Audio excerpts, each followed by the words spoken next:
Are we gonna get a MAGA on MAGA gang war? I wasn't gonna get roped into this, but it's so hard not to, and there is a really important conclusion I've come to that I'll get to at the end of this video. Apparently now there's some evidence to suggest that the guy who sent Charlie to Candy Mountain was a Nick Fuentes fanboy. Y'all remember Nick Fuentes, right? The Your Body, My Choice guy? I'm very sad that now this is information I have that I have to live with for the rest of my life, but apparently that sentient, crusty dorm room sock has his own little MAGA subcult called Groypers. Republicans, why are you so fucking desperate to be in cults that your cults have cults? It's like cult inception. Guys, it's too many cults. You don't need that many cults. Anyway, where Charlie and the rest of MAGA try to use disingenuous, veiled logical fallacies to justify and make their racism, bigotry, and misogyny more palatable, Nicky Poo and the Groypers, on the other hand, are like, let your fascist flag fly. No need to apologize for the fact that you're a white supremacist and a raging misogynist. Just wear it all out on your sleeve, like a red armband. Anyway, Nicky Poo's little Groyper cult was apparently always mad that Charlie wasn't as racist as he should be. And let's be very clear here, that's all an act. They are two ends of the same pipe. You can't take a person who's never been radicalized at all and immediately indoctrinate them into a group where the leader openly advocates assaulting women and praises Hitler. You gotta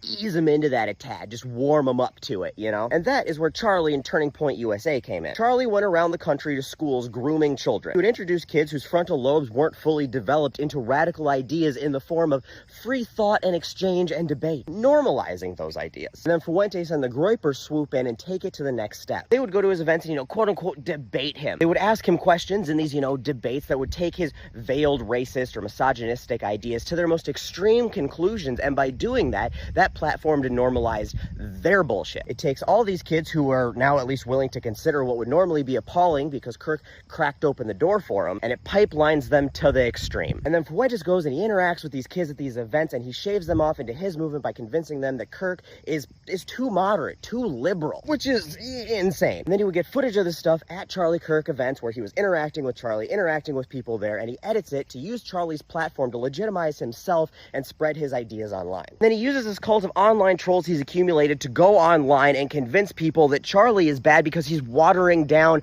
Donald Trump's message, and that pushes the Overton window further to the right, specifically with the demographic of young, lonely incels who are mad at the world. Charlie was like the cocaine at the house party of fascism. Where you're like kind of around it, you're like, you don't want to try this stuff, do we? It makes you feel really good and gives you lots of energy. So they try it, and that was the gateway drug to the black tar heroin of fascism, which is Nick Fuentes. So even though Charlie and Nick were likely buddies who probably orchestrated all of this shit behind the scenes together, when you build a cult on anger, you have to give your cult somebody to be angry at. And since Charlie already took the shotgun approach, making them mad at all the easy things like liberals and leftists and women and black people and immigrants and atheists, they had to manufacture this internal beef to move people further down the pipeline by making them mad at Charlie for not making people mad at all of those other people enough. And now that brings us to Tyler Robinson, a Mormon kid who's clearly kind of a loser, raised in a Utah Mormon, Trump-loving, gun-loving family where he's clearly indoctrinated from a young age with some bigotry, misogyny, and glorification of violence. And you might be saying, hey, how can you be sure that his family was racist and misogynistic and glorified violence? Because you can't vote for an adjudicated rapist who brags about assaulting women, offers to pay the legal fees of anybody who assaults people he doesn't like, called white supremacists very fine people, said when the looting starts, the shooting starts, has built an entire platform on demonizing brown people. The list goes on. Point is, you don't exalt those values to the office of the presidency without instilling them in your children. So this kid who's already been brought up around these beliefs shoots Kirk, he gets arrested, and then according to the Economic Times, he's already told police he's an admirer of Nick Fuentes. You add that in with the fact that he's had a Trump Halloween costume and a Groyper Halloween costume. He had Groyper-related, homophobic, and anti-trans inscriptions on his ammunition, and just fits the incel profile perfectly that Nick Fuentes preys upon. There's reason to believe that some of these rumors, and again, they are still currently all rumors until we get more information, that Kirk met his demise at the hands of somebody he himself personally pipelined either